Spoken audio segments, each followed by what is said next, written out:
While the world is caught up with Ukraine, another battlefield is being prepared. Tensions are rising in the Pacific. China has driven away an American destroyer. Beijing says it illegally entered the South China Sea. The US is setting up new military bases in the Philippines, very close to Taiwan. China is lapping up port projects in Pacific Islands. Both sides are marking their territory and setting up military facilities. The US and China are preparing for war, a war over Taiwan. It won't happen tomorrow, but the US says it will happen. And the preparation is on war footing. Today, the navies of the US and China came face to face. An American destroyer entered the waters around the Paracel Islands. This is in the South China Sea. The Paracel Islands is an archipelago. It is a group of about 130 small coral islands and reefs. What was the US warship doing there? The US Navy said it was on a routine operation. But China contests this claim. It says the US destroyer entered the waters illegally and that China has driven away the American warship. The Americans, of course, have not agreed to this claim. They say there was nothing illegal about their activities in this region. But the South China Sea, we know, remains a major flashpoint, and the Americans are expanding their access here. They've struck a deal with the Philippines. This is to expand their military presence in North Philippines. Remember, the US already has bases in this country.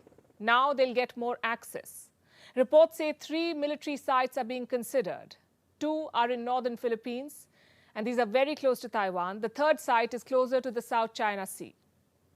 So the gains for the US are obvious.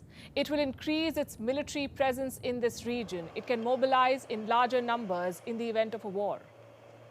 As for the Chinese, their response to the deal is on expected lines. China has always believed that defense and security cooperation between countries should be conducive to regional peace and stability and should not target or harm the interests of third parties. The US side has been strengthening its military deployment in the region out of its own selfish interests and with a zero-sum mindset. Beijing is responding not just with words. The PLA has stepped up activities around Taiwan. Almost every day it sends warships and warplanes. And they don't do very much. They just come close to the island of Taiwan. They register their presence, stick around just long enough for Taiwan to take notice, and then they leave. These are intimidation tactics. Earlier this week, Taiwan detected 10 Chinese military aircraft and 2 naval vessels. So far this month, Beijing has sent at least 292 military aircraft and 76 naval vessels. And how does Taiwan respond to this? With military drills of its own. The latest ones happened in North Taiwan. Military tanks were spotted rolling down the streets there. They were conducting what are called anti-landing exercises, specifically designed to deter a potential Chinese invasion. But why is the situation escalating now? Because the Taiwanese president is traveling to the US. The trip will kick off on March 29th with a transit through New York on the same day. After this, she will continue her journey to Guatemala and Belize to conduct exchanges with the 2 allied nations. On the trip back, there will be a stopover in Los Angeles. She will make 2 stops in the US and also visit Guatemala and Belize. These are diplomatic allies of Taiwan. In the US, President Tsai could meet Kevin McCarthy, the current US House Speaker. Washington is trying to paint this as an unofficial stop. There's no reason for China to overreact. Heck, there's no reason for them to react. I mean, this is something that, as I said, is commonplace and has happened before, will likely happen again. It's personal, it's unofficial. There should be no reason for Beijing to react in any way to this.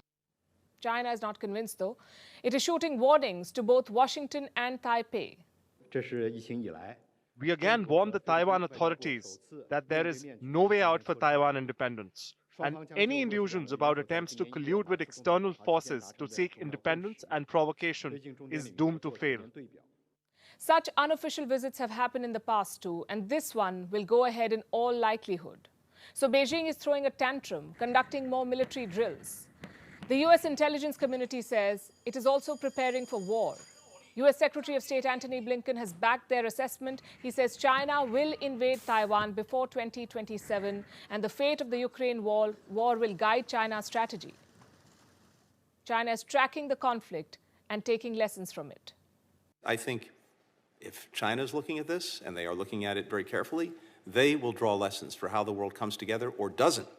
There are good reasons to be worried. The conflict in the South China Sea is very much alive. China claims almost the entire sea. 5 other countries have competing claims, sometimes overlapping claims. These are Vietnam, the Philippines, Taiwan, Malaysia, and Brunei.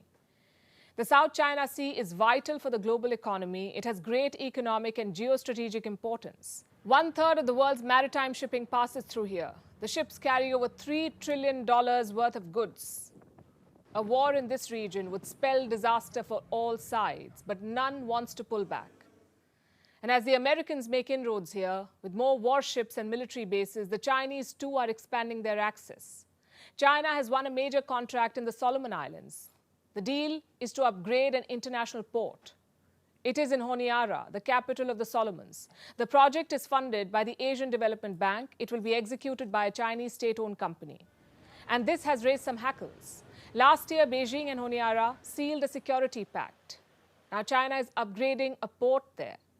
The West fears that China will try to build a naval base in the Solomons. So will this port deal lead to a military base for the Chinese? It's too early to say. Plus, when you have China in the picture, all bets are off.